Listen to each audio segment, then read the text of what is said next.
In this last lecture, we are going to look at the roadblocks to learning phonics. Some children struggle to learn the elements of the English sound symbol system. There are three major factors that can interfere with learning. These are the physical development of the child, especially auditory perception and discrimination. The teacher moving to the use of the symbols representing sounds before the child has developed the ability to hear and discriminate between the specific sounds of the language. And ineffective instruction about the sound symbol system of the English language, including the lack of the continual review and reteaching of specific elements throughout elementary school to catch children up who did not learn the material during the initial teaching. Children develop their ability to hear and produce the sounds of language over time. Remember back to the pronunciations of words by children just beginning to speak. For example, whittle for little, birthday for birthday, fis for fish.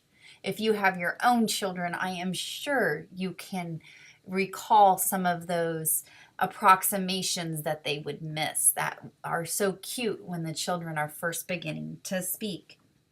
Many sounds are distorted or are approximations of the standard spoken sound, and this does not even begin to discuss the wide variations in sounds because of regional inflections. Cuber, Cuba, Celtic, Celtic, aunt, aunt. Think about the regional differences. Some of us who have married or have partners or friends from different parts of the United States can laugh about the things that as adults we still say that are regional dialects.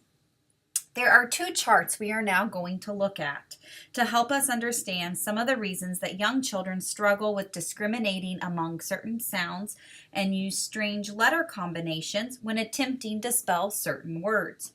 Young children often do not fully develop their ability to hear and produce all of the sounds of their native language until around the age of 8. End of second grade usually. So the end of 8 is what we're talking about. Because we understand that the development of children in all areas varies widely from child to child, we know that developmental stages are an average of when children reach certain benchmarks. Some children reach the benchmarks much earlier, while some children reach the benchmarks later. Because young children cannot clearly hear all of the sounds, they use other input from their senses to help them discriminate sounds, especially sound production cues. Children watch people's mouths when they speak. They notice the appearance of the mouth. When the child tries to produce the sound, they notice the feel in their mouths, including the position of their tongue and teeth. Teachers can help children learn to discriminate between sounds, develop more discriminating hearing of sounds, and produce sounds more accurately by helping them pay attention to sound production cues. Speech therapists have long had children watch their mouths in mirrors and pay attention to the placement of their tongue and lips when trying to correctly make speech sounds. There is a very popular phonics program by a lady named Linda Mood Bell, and she has a strong component of this awareness of the mouth and how we make letters and sounds with our mouths. As a component of her program. She talks about lip poppers, so P and B, those words that your lips come together and pop out. We're going to look at these charts and talk about them now. This chart here about consonants shows how specific sounds are made. 3 factors affect the sound that is made. The place of articulation, which is your lips, your teeth or gums, or your palate meaning the back of your mouth. The manner of articulation, so if your breath is stopped, it's an incomplete breath stop, or there's no stoppage of breath. And vibrations of the vocal cords, so if it's voiced or voiceless. You will notice that the pairs of sounds, b and p, for example, are formed in identical ways except for one factor. The B is voiced when you put your fingers on your larynx. You feel a vibration. And the P, the second letter, is voiceless with no vibration. Say the sound made represented by B and the sound represented by P while you put your fingers on your larynx. You can feel the difference. Say them again, paying attention to your lips, tongue, and teeth. The feelings are the same because everything is the same except for vibrations or no vibrations. Children have difficulty hearing the difference and seeing a difference in the mouth of the speaker for these two sounds. They often substitute one for another in both speaking and writing until they develop further. Continue this process through each pair. So again, in front of a mirror, say dud, tool. Think about your mouth placement, where your breath is, and the vibration in your larynx. Continue the process until you are done.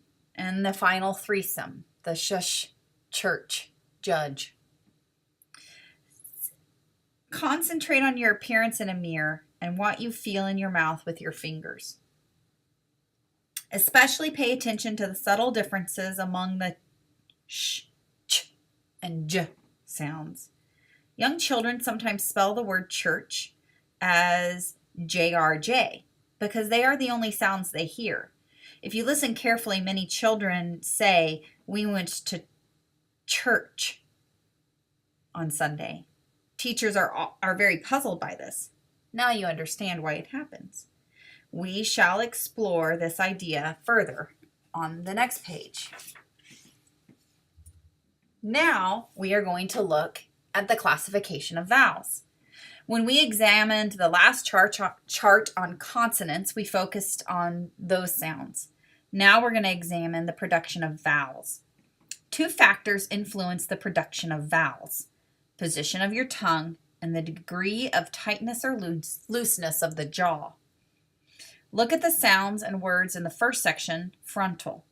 When I say the words eat, it, ape, elf, at, and focus on the long E, short I, long A, short E, and short A sounds at the beginning of each word, my tongue touches the back of my lower teeth to produce all of those vowel sounds. Say each word again, focusing on the laxness of your jaw at the hinge.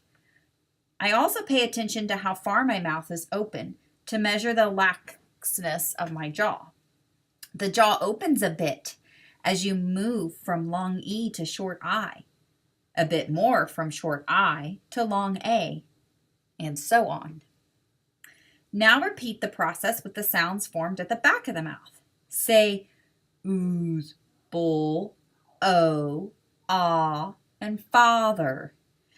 Focus on the vowel sounds: oo, short u, long o, diphthong a, and ah. Again, the jaw relaxes slightly with each progression. Now try the central sounds: short u, schwa, and the pronunciation of a that is almost ah. Again, you will detect slight movement. These changes cannot be as readily observed by watching a speaker speak as some of the consonant sounds can be. Children must rely heavily on sound production cues within their own mouths. On the next page, we shall examine some ramifications of what we have observed here. As a professor of reading for more than 20 years, Dr. Aswell worked with numerous college students who struggled to learn the elements of the phonological system that they would be responsible for teaching to children. And in this class, we do not want you to struggle in that same way. Students have often reported that they were not taught phonics. They often had struggled in learning to read, reading for meaning and spelling for all of their lives. In Dr. Aswell's experience, most primary teachers spend a great deal of time teaching phonics. The real question is not if it was taught, but if all the children learned. Some teachers incorrectly assume that mentioning equals teaching. The real question is not this. Some teachers are not aware that young children often have not yet achieved the level of auditory perception and discrimination to truly hear all the sounds of English. So look at your chart. Think now about those children and the rate difference in learning and progress for children through 8 years old. Consider the amount of practice and time that might be needed for children to learn to listen. A great deal of practice hearing sounds and paying attention to sound production cues to support the hearing of sounds provides a critical foundation for learning phonics.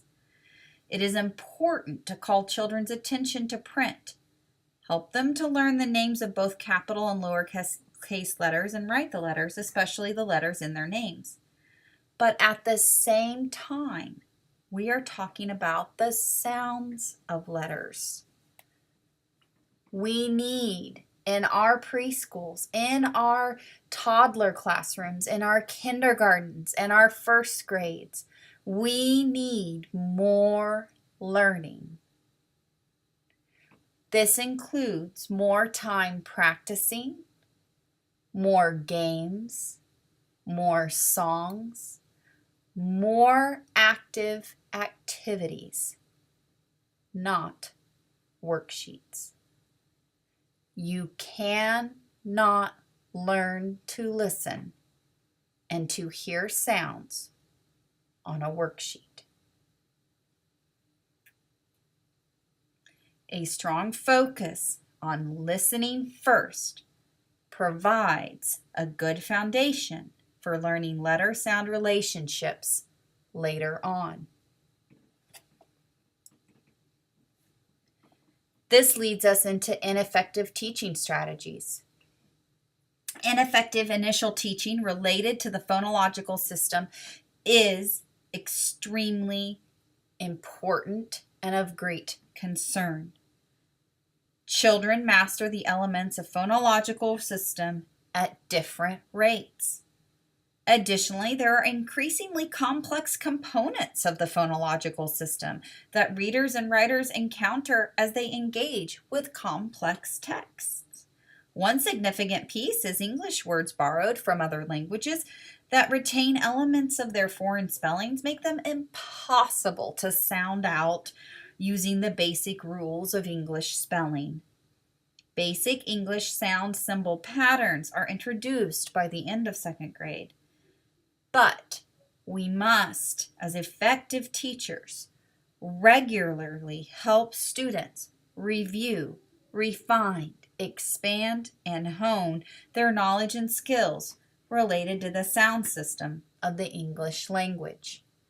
Consider sometimes those lists of 10 spelling words that come for a child to learn to spell each week, starting in first, second, sometimes even in kindergarten.